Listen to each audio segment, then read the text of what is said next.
Welcome to Deep Dive Podcast.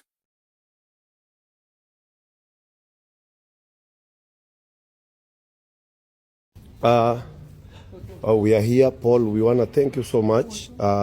Say thank you to your boss for the food that he has given us. We appreciate everything that you've done for us, sir.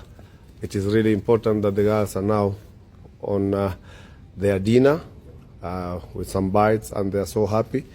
They appreciate so much whatever you've done for us, and God bless you. Thank you so much. All right, so we're diving into a story today that really got me thinking.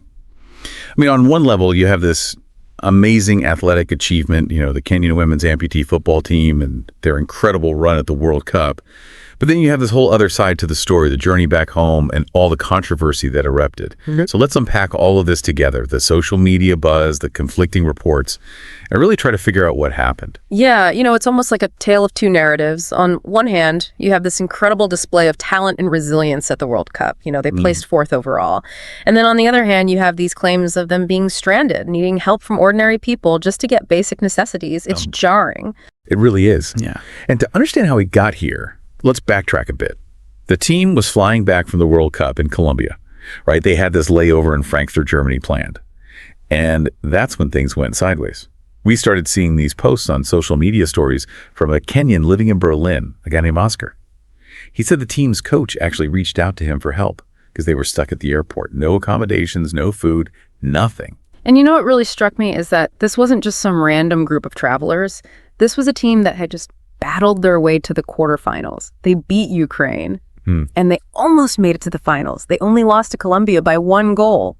So to see these athletes who had fought so hard on the world stage, then reportedly struggling to even get a meal, it just creates this really stark contrast. It's crazy, right? Yeah. And it sparked this huge outpouring of support from the Kenyan community in Germany. People just started showing up at the airport with food, water, supplies. Yeah. The basic things you'd think a national team representing their country would have access to. Absolutely. And then the government enters the picture.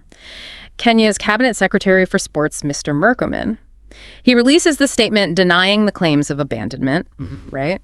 He says the team didn't have the right visas, those Schengen visas, to leave the airport. He also mentioned that Lufthansa offered them a place to stay in one of their airport lounges. And he actually criticized that video that was circulating online, the one that really brought attention to the situation. He said it was taken without permission and didn't show the full story. But you know what? A lot of people, especially online, they just didn't buy it. And I think that says something about the bigger picture here.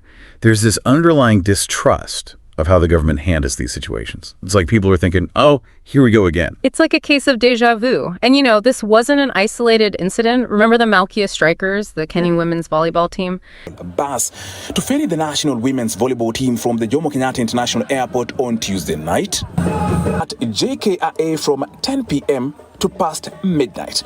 And there was no sight of Team Kenya's official van, which was donated weeks before the Olympic Games. They reportedly faced issues when they returned from a competition in France earlier this year. So when you see this kind of pattern, it raises questions about bigger problems within the sports ministry, maybe funding issues or logistical failures. It makes you wonder. So where does all of this leave us? We have this fantastic accomplishment by the Kenyan women's amputee football team, a real source of national pride. But then we also have these recurring problems, these stories of athletes facing difficulties, and a public that's increasingly skeptical of the official narrative. And social media is playing a big role in all of this, If that video hadn't gone viral, would this whole story have even gained traction? It really highlights how these online platforms can hold authorities accountable. But it also makes you think, what about the stories that don't go viral? How many other athletes might be facing similar challenges, but without the public spotlight? That's what really sticks with me. It raises this fundamental question about a government's responsibility to its athletes.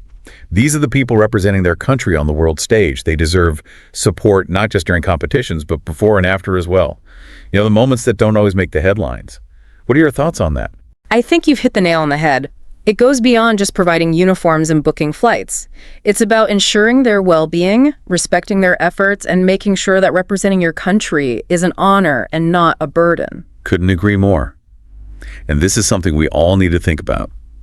How can we as a society, as fans, as citizens, ensure that athletes are treated with the respect and dignity they deserve? It's a conversation we need to keep having. Absolutely. Well, on that note, thanks for joining me for this deep dive. It's a complex issue with no easy answers, but hopefully it's given us all some food for thought. Thanks for having me. It's been a really insightful discussion. And to all of you listening out there, keep asking those tough questions and stay engaged. This is a conversation that needs to continue. Agreed. Until next time, take care. See ya.